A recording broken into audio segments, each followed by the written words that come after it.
আজকে জুম ক্লাসে সবাইকে স্বাগতম। আশা রাখি তোমরা সবাই ভালো আছো তো এবং সুস্থ আছো সবাই তোমাদের পরিবারের সকলকে নিয়ে।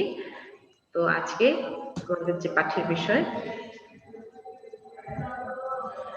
সেটা আমি একটু পরে বলছি, আগে বলো আজকেও সেই একই রকম। মেয়েটি শাপলা ফুল তুলছে, দেখছো? একটি মেয়ে কি করছে? মেয়েটি শাপলা ফুল তুলছে। আরেকটা হচ্ছে ছেলেরা ক্রিকেট খেলছে। গতকাল নির্দেশক গুলো বুঝিয়েছি। যদি নির্দেশক বুঝিয়ে থাকি তাহলে এই যে টি এবং রা, এগুলো দিয়ে আজকে কি পড়াবো? আজকের পাঠ্যের বিষয়টা কি হতে পারে? ম্যাডাম বলো। ম্যাম আমাদের কি ক্লাস টাইম চেঞ্জ হয়েছে? আজকে পড়াবো হলো, বুঝিনি ফারহান। ম্যাম আমাদের ক্লাস টাইম কি চেঞ্জ হয়েছে না? ম্যাম আমাদের ক্লাস টাইম চেঞ্জ হয় নাই? চেঞ্জ হয়েছে না আমাদের ক্লাস টাইম? আজকে ক্লাস না না, তাহলে দেখো আজকে তোমাদের বচন পড়াবো এবং এই পাঠ শেষে তোমরা বচনের সংজ্ঞা বলতে পারবে। এক বচন থেকে বহু বচন কিভাবে, তোমরা একটু পড়ো, দেখো কি কি জানতে পারবে, কিভাবে করতে হয় তা জানতে পারবে এবং এক বচন থেকে বহু বচন তৈরি করতে পারবে। বহু বচন থেকে এক বচন। এক বচন থেকে বহু বচন কিভাবে? বচন ব্যাকরণের একটি পারিভাষিক শব্দ। বচন কি দেখো? বচন ব্যাকরণের একটি পারিভাষিক শব্দ এবং বচন অর্থ হচ্ছে সংখ্যার ধারণা। ব্যাকরণে বিশেষ্য বা সর্বনামে সংখ্যাগত ধারণা প্রকাশের উপায়কে বচন বলে। যেমন ছাত্ররা পড়ছে, সে এলো। আমি তোমাদের যে ক্লাসের বইটা আছে সেই বইটা আমি তোমাদেরকে এখন একটু দেখাবো, দেখো। কারণ হচ্ছে তোমাদের বইয়ে একটু কম করে দেওয়া আছে, শর্ট করে দেওয়া আছে দেখলাম 9-এ। দেখো, দেখছো তোমরা? আচ্ছা, তোমাদের বইয়ে যে আছে দেখো, বঙ্গবন্ধু। হ্যাঁ, এটা আমাদের একটু তোমাদের পাতাটা যাচ্ছে, তোমাদের হচ্ছে এই বচনটা আছে হলো 72 পৃষ্ঠায় তোমাদের বইয়ে। দেখো, তোমরা বইটাও খুলতে পারো, দরকার নেই খোলার, এখানে যেহেতু আমি দেখাচ্ছি।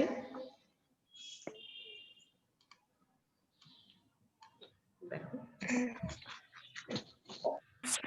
পেজ নং 72-এ যাচ্ছি আমরা, যেখানে তোমাদের পরিচ্ছেদ 27। তোমাদের কিন্তু এবার কোনো অধ্যায় নেই, সবগুলোই পরিচ্ছেদ হিসেবে আছে, তাই না? দেখেছো কিনা, খেয়াল করেছো কিনা? তবে দেখো পরিচ্ছেদ 2 গেল, আস্তে আস্তে করে যাচ্ছে। পরিচ্ছেদ 3 গেল ম্যাডাম। পেছন থেকে একটু দ্রুত টানি। ম্যাম শব্দ হচ্ছে, বলো, কিছু বলবে? ম্যাম শব্দ হচ্ছে কার জানি ফোন বাজতেছে। ম্যাম ভাইব্রেটিং এর শব্দ হইতেছে এখানে। মৌমাছি মৌচাক বানায়। দেখো,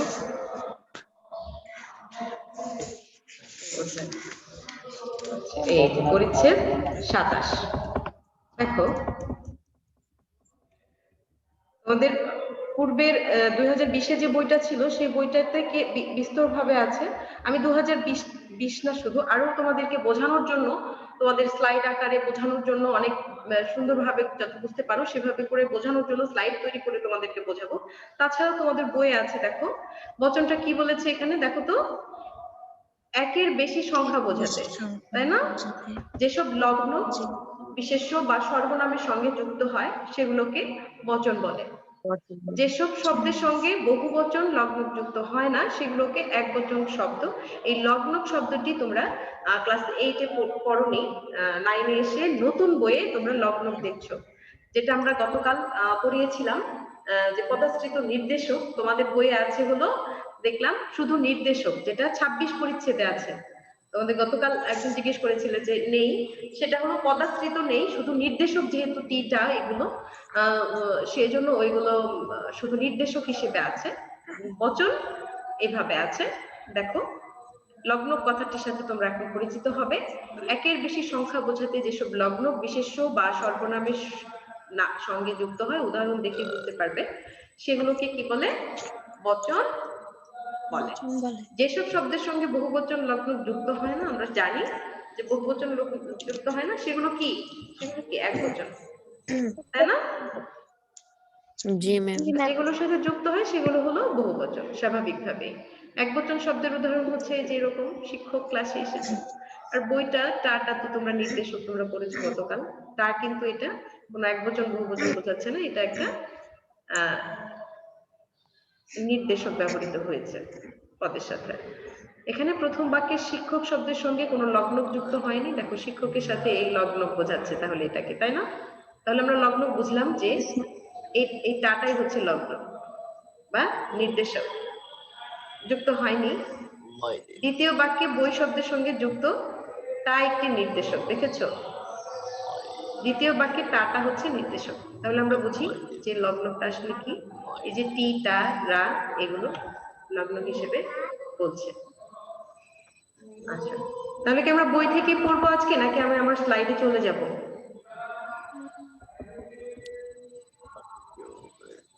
ম্যাম বই থেকেই পড়া। স্লাইডে চলে যান। স্লাইডে যাই, তাহলে তোমাদের ভালো লাগবে আরো। এই যে বিষয়গুলো, এগুলো আরেকটু বিস্তরভাবে বোঝানোর জন্য, তোমরা যাতে আরো সুন্দর করে ক্লিয়ার করে বোঝো, সেই জন্য আমি তোমাদের জন্য স্লাইড তৈরি করছি। দেখো,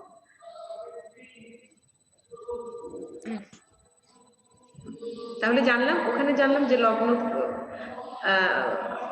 বললো যে টি টাকে ব্যবহৃত যে ইয়াগুলো আছে, বচন ব্যাকরণের একটি পারিভাষিক শব্দ, বিদেশি ভাষা থেকে ব্যবহার করা হয় যে সকল শব্দ। পারিভাষিক শব্দ বচন অর্থ হচ্ছে সংখ্যার ধারণা, সংখ্যার ধারণা। বচনটা কি আসলে? সংখ্যার ধারণা। একটু বড় করে নিই। বচন ব্যাকরণের একটি হ্যাঁ, ব্যাকরণের বিশেষ্য বা সর্বনামের সংখ্যাগত ধারণা প্রকাশের উপায়কে শুধু বিশেষ্য বা সর্বনামের সংখ্যাগত ধারণা প্রকাশ করে। এই প্রকাশ করার জন্য যে সকল বিষয়গুলো, নিয়মগুলো আমরা ব্যবহার করব, সেগুলোই হচ্ছে কি? বচন। বচন। বচন। বচন। এবার চলো, এই যে দেখো তোদের বইয়েও আছে। এবার আমরা এইভাবে করে দেখলে, আমরা সুন্দর জিনিসটা দেখলে কিন্তু আমাদের মাথায় বেশি ভালো করে সেট হবে। তাহলে কি আমরা জানি যে বচন কয় প্রকার? দুই প্রকার। দুই প্রকার, একবচন, বহুবচন। হ্যাঁ, সেটাও তোমরা যখন তোমাদের কখনো আসবে, তখন তোমরা এভাবে যখন স্লাইড নিজে হাতে লিখবে, তখন কিন্তু আমাদের দেখতে আমাদের কাছে আরো ভালো লাগবে। বাংলা ভাষায় বচন হচ্ছে দুই প্রকার, যথা কি? একবচন, বহুবচন। হ্যাঁ, এখন এই যে একবচন ও বহুবচনের যে সংজ্ঞাটা, সেটা একটু দেখো যে একবচন আসলে কাকে বলে, বলো কেউ? বহুবচন। একবচন ও বহুবচনের সংজ্ঞা। একবচন যে সংখ্যা দ্বারা একটি মাত্র সংখ্যা দ্বারা ধারণা বোঝায়। একবচন বলতে যে আপনি খাও, যে শব্দ দ্বারা কোনো প্রাণী, বস্তু বা ব্যক্তির একটি মাত্র সংখ্যার ধারণা বোঝাচ্ছে, একটি সংখ্যা একবচন বলে। আমটি খাও। টি কি এটা? টিটা কি এটা? একবচনে একটা নির্দিষ্ট বোঝাচ্ছে যে একটি আম আছে এখানে, আমটি খাও। বহুবচন হচ্ছে যে শব্দ দ্বারা কোনো প্রাণী, বস্তু বা কি, তাহলে ওই যে ঠিক একই, এখানে একটি মাত্র আছে, তখন সেটা কি হয়ে যাবে? অধিক হয়ে যাবে, একের অধিক, বহু সংখ্যার ধারণা বোঝাবে, তখনই সেটা বহুবচন হলো। এখানে এসে বোঝানো হলো যে আম হলো খাও। কিভাবে একবচন নির্দেশিত হয়? একবচন নির্দেশ হয় কখন? ওই যে বলেছি পূর্বে যে কেবলমাত্র বিশেষ্য ও সর্বনাম পদেরই কি হয়? বচন ভেদ, বচনের পরিবর্তন হয়। কোন সময় টা, টি, খানা, খানি এগুলো কি হয়? যোগ করে ইত্যাদি যোগ করে বিশেষ্যের একবচন নির্দেশ করা হয়।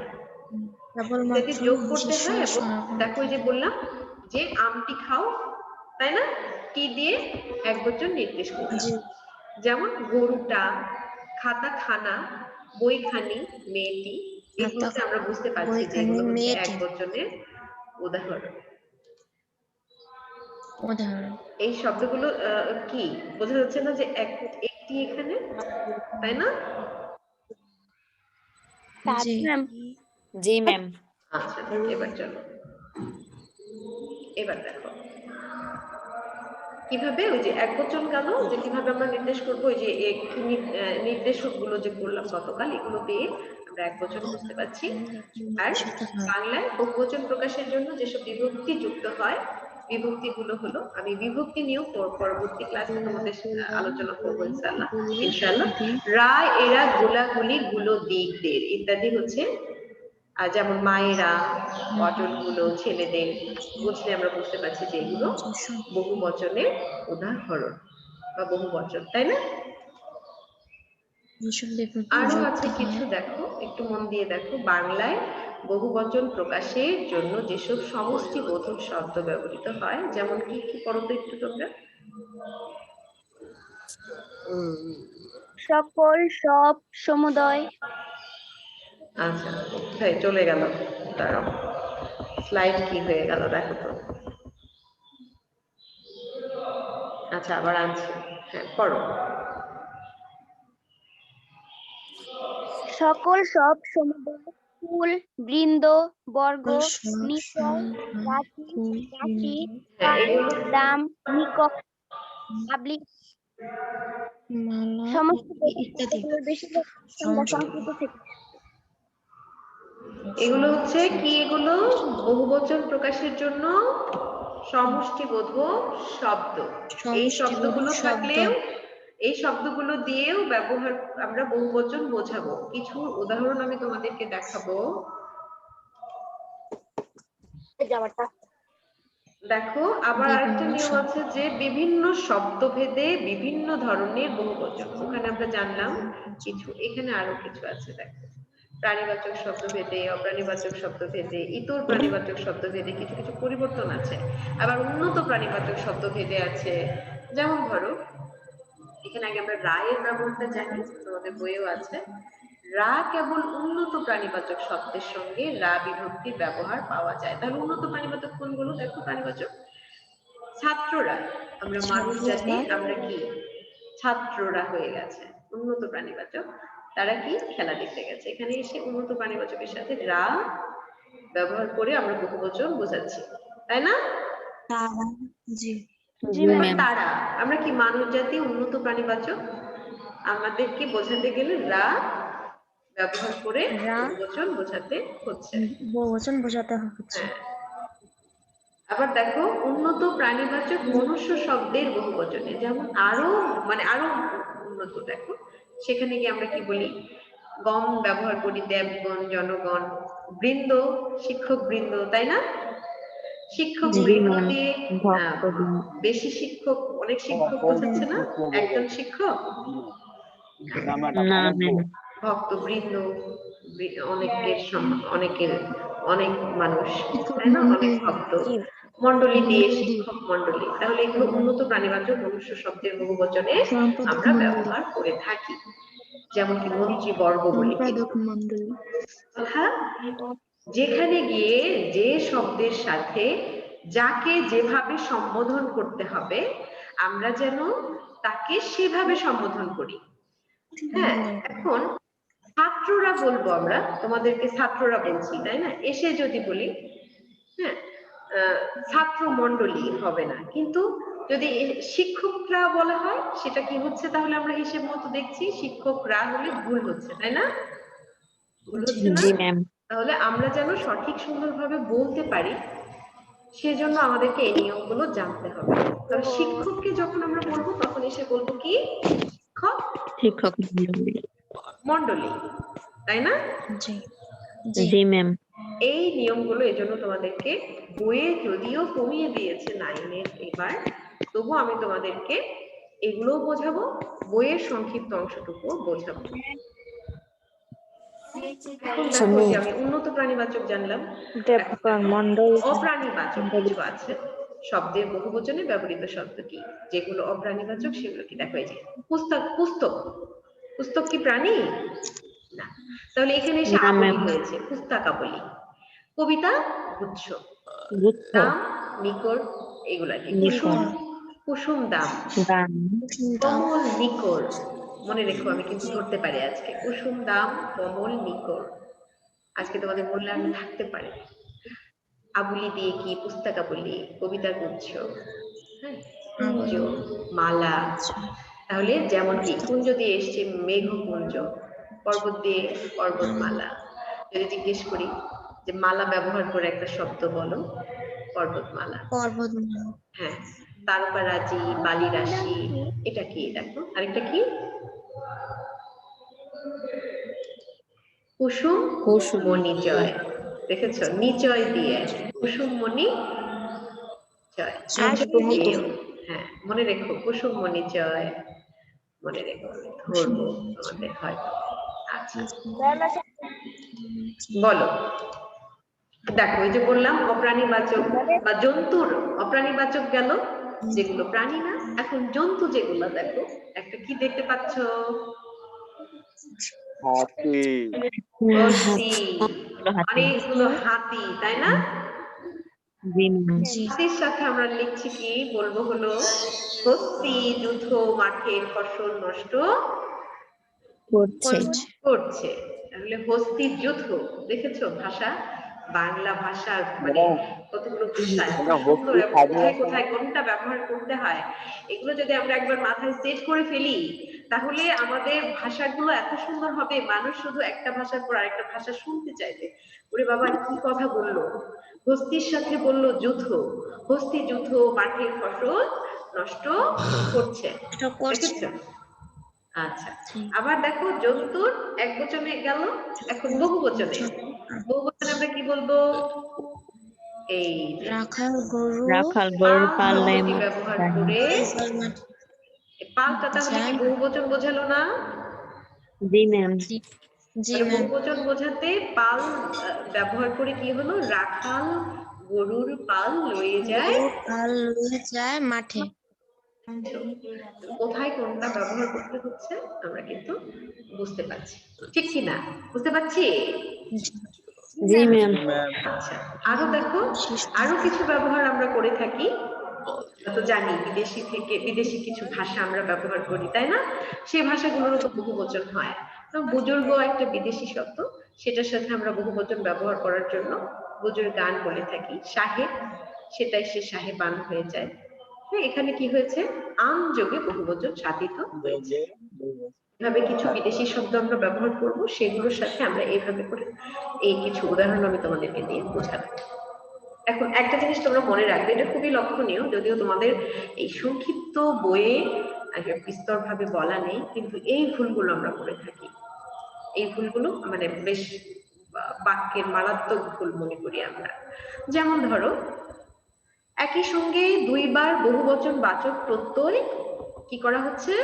যে শব্দ ব্যবহৃত হয় না। একই সঙ্গে হয় না। এই বহুবচন বাচক প্রত্যয় দুবার কিভাবে ব্যবহার হবে? ব্যবহার হলে সেটা ভুল হয়ে যাবে না? সেই ভুলটা ধরে জি এরকম, ম্যাম। হ্যাঁ, যেমন মানুষ মরণশীল, আমরা এটা বলবো এই বাক্যটা ঠিক আছে, অথবা মানুষেরা এসে মরণশীল, এটা শুদ্ধ হলো। কিন্তু যদি এসে বলি সকল মানুষেরা মরণশীল, এরকম কিছু বাক্য আছে যেখানে এসে সকল হচ্ছে বহুবচনের একটা ইয়া, তাই না? সকল, সকলটা কি বহুবচন না? সকল দিয়ে কি বহুবচন বোঝা যাচ্ছে না? সকল হচ্ছে বহুবচন। আবার এসে মানুষেরা কি বহুবচন। তাহলে যদি আমরা বাক্যটা এভাবে বলি যে সকল মানুষেরা মরণশীল, সেটা কিন্তু ভুল হয়ে যাচ্ছে। তাহলে যখন মানুষ মরণশীল বোঝাতে সকল মানুষ মরণশীল বোঝাবে, অথবা মানুষেরা মরণশীল, সেখানেও সকল মানুষ মরণশীল বোঝাবে। কিন্তু যদি এরকম বলি সকল মানুষ মরণশীল, ঠিক আছে, কিন্তু সকল মানুষেরা মরণশীল, দুটো বহুবচন একত্র করা যাবে না। তেমন প্রত্যেকটা বাক্যেই বহুবচন বোঝাচ্ছি, একটা বাক্য এক জায়গায় বোঝাবো যে এটা বহুবচন, ঠিক আছে?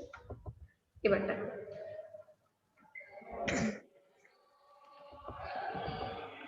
এখন দেখো তোমাদের জন্য মূল্যায়ন। এটা হচ্ছে এক বচন, সুধী, হস্তি, পক্ষী, কুসুম। এটার বহুবচন করো তো দেখি, সুধী কি হবে? সুধিগণ।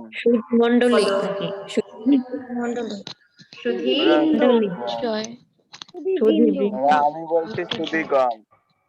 সুধীগণ। হস্তিযুত। আচ্ছা, সুধীগণ বলেছো একজন, হস্তিযুত। আমরা উত্তর পরে দেখে নেব, তোমরা নিজেরাই দেখো। হস্তিযুত। হস্তির সাথে কি হলো যেন বলো? যুত। হস্তিযুত আমরা পক্ষী? পক্ষীকুল। পক্ষীকুল আচ্ছা, গুড। কুসুম দাম কুসুম, কুসুম দাম কুসুমের সাথে কি বলেছো? কুসুম নিশ্চয় আছে কুসুম দাম আমি কুসুম কি ওই ডিমের কুসুম নাকি ফুল কুসুম? আমি এখানে পড়িয়েছি একটু আগে। আচ্ছা দেখো, মানে ওর খিদা লাগছে যার কেন জানতে চাইতেছে ডিমের কুসুম এটা নাকি। রাইট হয়েছে, এটা রাইট হয়েছে, এটাও রাইট হয়েছে, তাই না? শুধু কুসুম এসে কে জিজ্ঞেস করছে যে এটা কি ডিমের কুসুম না কিসের কুসুম, তাই না? মানে ওর ক্ষুধা লাগেছে যার কারণে জিজ্ঞেস করছে। ম্যাক্সিমামই হয়েছে। আমার স্টুডেন্টরা আসলে তোমরা খুব মনোযোগ দিয়ে আমার ক্লাসটা পুরোটুকু দেখেছো, আমি এটাই বুঝে পাচ্ছি। আমার খুব ভালো লাগে তোমাদের উপস্থিতি, এবং তোমরা যে আরো কি উপস্থিতি আজকে বেড়েছে, আজকে হলো 20 জন দেখা যাচ্ছে। হ্যাঁ, আমরা আরো এই যে এই মাসটা তো বন্ধই, আমরা আরো স্টুডেন্ট পাবো ইনশাল্লাহ, এবং সবার সাথে অনেক মজার মজার ক্লাস করব, এবং আমার ছাত্রছাত্রীরা সুন্দর করে আমার প্রশ্নের উত্তরগুলো দিবে ইনশাল্লাহ। হ্যাঁ, জি তাহলে আমরা কি জানলাম এই পাঠে? আমরা জানলাম যে বচন কাকে বলে, তাই না? বচন কি জানলাম না, এবং কিভাবে করে এক বচন লিখতে হয়, এক বচনে কিভাবে কোন কি কি ব্যবহার করে করতে হয়, কোন নির্দেশক গুলো ব্যবহার করতে হয়, বহু বচনে কোন নির্দেশক গুলো ব্যবহার করতে হয়, এবং কিছু কিছু নিয়মে বিদেশি শব্দ কিভাবে করতে হয়, কিভাবে বিভিন্ন বিভিন্ন নিয়মে সাধিত শব্দগুলো ব্যবহার করেছি, সেগুলো আমরা দেখিয়েছি। এতক্ষণে কেউ আসতে চাইলে কি শিখবে? আচ্ছা, যাই হোক, এই হলো আমাদের আজকে। একজন এতক্ষণে ঢুকতে চাচ্ছে, যাই হোক। আচ্ছা, আজকে আমাদের সবাইকে অসংখ্য ধন্যবাদ। আজকের ক্লাস এখানে শেষ করছি। ভালো থেকো তোমরা সবাই। আসসালামু আলাইকুম ম্যাডাম। আসসালামু আলাইকুম আসসালামু ওয়া রাহমাতুল্লাহি ওয়া বারাকাতুহু। আসসালামু আলাইকুম। ওয়ালাইকুম ম্যাম এরপরে কি কোনো ক্লাস হবে? বাবা, প্রতিদিন এক প্রশ্ন আমার ছাত্রছাত্রীরা করে। আমি তোমাদেরকে বলবো 5 থেকে 7 মিনিট 10 মিনিট একটু অপেক্ষা করবে, যদি স্যার রেডি থাকেন এবং আমাদের সাফিসিয়েন্ট ডিভাইস নেই, হ্যাঁ, রেডি হয়, তাহলে অবশ্যই তোমাদের সামনে স্যাররা আসার চেষ্টা করবে ক্লাস থাকলে। আর রুটিন তো তোমাদের হাতে আছে, ক্লাসের যে রুটিনটা সেটা তোমরা দেখবে। যদি ক্লাস থেকে থাকে তাহলে তোমরা একটু অপেক্ষা করবে, একটু থাকবে 5-10 মিনিট, ঠিক আছে? তো এটা হলো প্রতিদিনের জন্য বললাম, শুধু আজকে না, প্রতিদিনই ক্লাসের শেষে জিজ্ঞেস করা হয়, প্রতিদিনের জন্য তোমাদের এই কথাটা আমি বলে রাখলাম, ঠিক আছে? আসসালামু আলাইকুম ম্যাডাম। আল্লাহ ম্যাম হাফেজ। বলো, কিছু বলবে? ম্যাম আমরা তখন পার্মানেন্ট হয়েছি ম্যাম, এখন তো আমাদের ক্লাস হবে। ম্যাম বলেন। হ্যাঁ, সেটাই তো, তোমরা ফোন করো, ক্লাস না হলে টিচারকে ফোন করো। ম্যাম আরো কয়েকজন পড়তে পারতো কিন্তু তারা তোমার বাবাকে বলবে, তাহলে হবে। ঠিক আছে, আল্লাহ হাফেজ। আল্লাহ হাফেজ।